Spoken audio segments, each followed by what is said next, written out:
أعوذ بالله من الشيطان الرجيم. بسم الله الرحمن الرحيم. قال يا بني لا تقصص رؤياك على إخوتك فيكيدوا لك كيدا إن الشيطان للإنسان عدو مبين وكذلك يجتبيك ربك ويعلمك من تأويل الأحاديث تأويل الأحاديث ويتم نعمته عليك وعلى آل يعقوب كما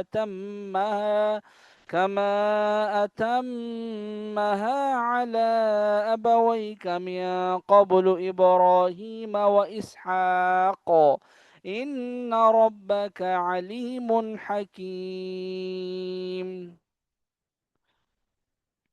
لقد كان في يوسف وإخوته آيات للسائلين إذ قالوا ليوسف وأخوه أحب إلى أبينا منا ونحن عصبة إن أبانا لفي ضلال مبين اقتلوا يوسف أو اطرحوه أرضا يخل لكم وجه أبيكم وتكونوا من بعده قوما صالحين. قال قائل منهم لا تقتلوا يوسف وألقوه في غيابة الجب يلتقطه بعض السيارة إن كنتم فاعلين. قالوا يا أبانا ما لك لا تأمنا على يوسف وإنا له لناصحون أرسله معنا غدا يرتع ويلعب وإنا له لحافظون. قال إني ليحزنني أن تذهبوا به وأخاف أن يأكله الذئب وأنتم عنه غافلون.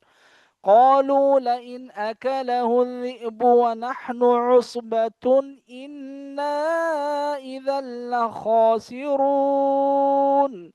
فلما ذهبوا به وأجمعوا أن يجعلوه في غيابة الجب وأوحينا إليه لتنبئنهم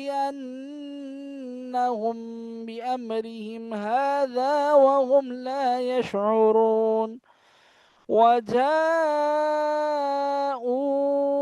أباهم عشاء يبكون. قالوا يا أبانا إنا ذهبنا نستبق وتركنا يوسف عند متاعنا فأكله الذئب وما أنت بمؤمن لنا ولو كنا صادقين.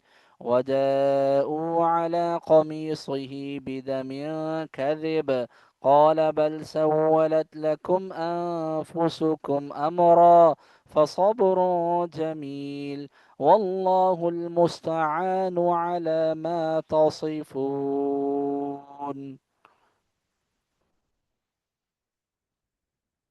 जी सर।